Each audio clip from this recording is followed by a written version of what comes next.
Halo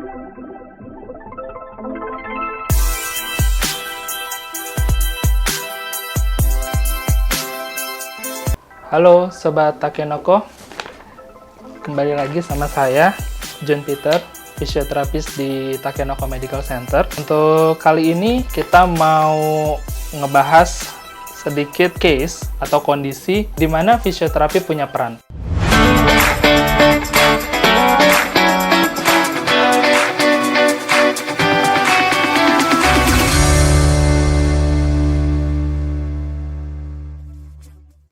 Oke, sebelum ke situ mungkin sobat ada yang masih belum paham atau belum mengerti apa sih fisioterapi itu. Pada dasarnya, fisioterapi itu adalah professional healthcare, profesi kesehatan yang diakui oleh pemerintah kita di bawah naungan Kementerian Kesehatan dengan fokus utama pelayanan kesehatannya adalah gangguan gerak dan fungsi. Jadi, kalau ada gangguan gerak, entah sakit pinggang, sakit leher, atau kasus spesifik seperti stroke, Parkinson, itu semua bisa diberikan pelayanan fisioterapi, pelayanan kesehatan fisioterapi. Fisioterapi sendiri sebenarnya punya bermacam-macam modalitas, mulai dari alat yang seperti bisa lihat di belakang itu ada MWD atau microwave diathermy untuk heating terapi atau terapi hangat, atau bisa juga dengan elektroterapi, bisa TENS, electrical stimulation, banyaklah pokoknya. Atau by hand, dengan manual tangan kita juga fisioterapis bisa memberikan terapi manipulatif seperti massage, atau manual terapi, joint play movement, joint mobility, latihan, terapi latihan.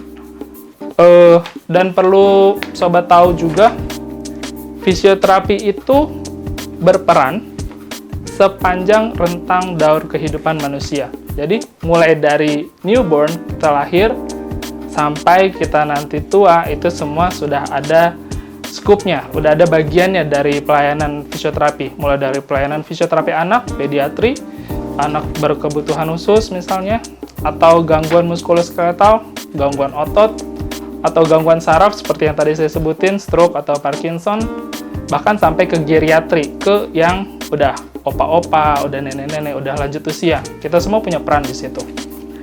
Fisioterapi itu bukan hanya ketika kita sakit, terus kita datang ke fisioterapi. Ya, mainstreamnya memang itu. Ketika sakit pinggang, sakit leher, sakit pundak, datanglah ke fisioterapi. Tapi di lain itu, kita juga punya program dari upaya promotif, upaya preventif. Jadi bukan hanya ke tahap kuratif atau pengobatan aja, apalagi sampai ke tahap fase akhir rehabilitatif aja, enggak. Di promosi dan preventif itu kita bagaimana orang yang sehat semakin bugar, atau orang yang sehat jangan sampai jadi sakit. Itu kita ada senam, baik senam kardio, atau bahkan di perusahaan-perusahaan pun kita juga bisa kasih semacam guidelines untuk gimana sih proper body-nya, gimana sih badannya, postur badannya yang baik, supaya nggak gampang sakit pundak, sakit leher ketika harus lama kerja di depan komputer.